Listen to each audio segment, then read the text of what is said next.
जहाँ हर परिधान में बसी है परंपरा की कहानी।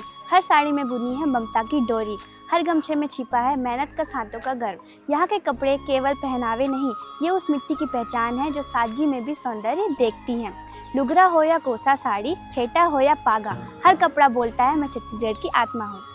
यार हमारी छत्तीसगढ़ की 25वीं एनिवर्सरी हमारे स्कूल में सेलिब्रेट होने वाली है। और हाँ, वहाँ तो छत्तीसगढ़ की वेशभूषा में ही एंट्री मिलेगी। फिर तो हम सब छत्तीसगढ़ की वेशभूषा में ही आएंगे। फिर तो मैं अपने पापा का भदई और धोती कुर्ता ही पहन के आऊँगा। मेरी मम्मी के पास छत्तीसगढ़ की कोई सी साड़ी है, मैं वही पहन कर आऊंगी। यार सब चीज तो आप लोग ने ही चूज कर लिया, मेरे लिए भी कुछ है या नहीं? हाँ है ना, चलो आप सबको आज मैं छत्तीसगढ़ के वेशभूषा के बारे में बताता हूँ। छत्तीसगढ़ में रहने वाली विभिन्न जनजातियों की परंपराओं, रीति रिवाजों एवं खान पान में भले भिन्नता दिखाई दे, परंतु वेशभूषा के मामले में समानता स्पष्ट दिखाई देती है। छत्तीसगढ़ में पुरुषों की सामान्य वेशभूषा धोती कुर्ता है तथा सिर पर वह पगड़ी बांधते हैं जिसे पागा कहते हैं। साथ ही सूती अंगोछा जिसे गमछा भी कहा जाता है, इसका उपयोग सिर ढकने के लिए किया जाता है। आदिवासी पुरुषों के द्वारा धोती और लुंगी का प्रयोग किया जाता है तथा वह सर पर पगड़ी बांधते हैं जो धूप से बचाव करती है। धोती बिना सिले कपड़े का एक टुकड़ा है जिसे कमर के चारों ओर लपेटा जाता है। यह वेशभूषा छत्तीसगढ़ी लोगों की शालीनता और सादगी को प्रदर्शित करती है। छत्तीसगढ़ी पुरुषों के द्वारा पहने जाने वाले पारंपरिक जूते को भदई कहते हैं। छत्तीसगढ़ी महिलाओं द्वारा पहने जाने वाला लुगड़ा और पोलखा पारंपरिक परिधान है जो छत्तीसगढ़ी परंपरा के सार का प्रतीक है। लुगड़ा 3 टुकड़ों वाला परिधान है जिसमें एक साड़ी, ब्लाउज और एक कमरबंद शामिल होता है, जबकि पोलखा में एक ब्लाउज और एक लंबी स्कर्ट होती है।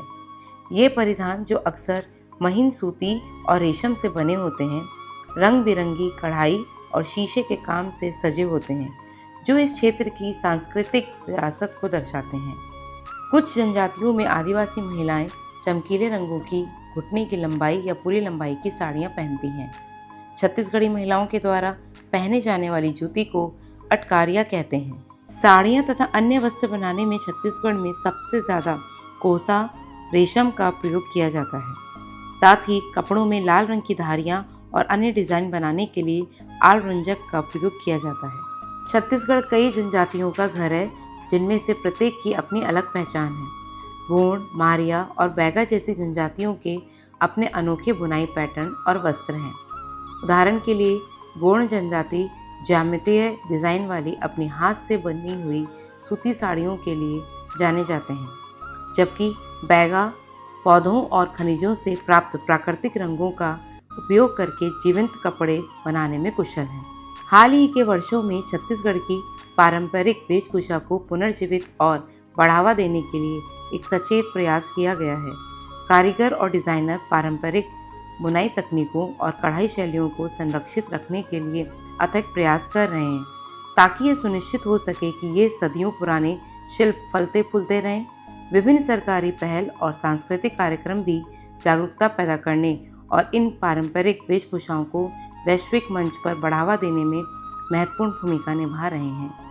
वक्त बदल गया पर छत्तीसगढ़ की पहचान आज भी जीवंत है। यहाँ की वेशभूषा हमें सिखाती है सादगी सबसे बड़ा श्रृंगार होता है। हर लुगड़ा, हर साड़ी, हर फेटा हमारे इतिहास की गवाही देता है। तो आओ इन रंगों, इन कपड़ों, इन परंपरा को केवल पहने नहीं, इन्हें अपनाएं, क्योंकि जौन मन अपन संस्कार के संग चलते उमन कभू अपन पहचान नहीं गवाएं।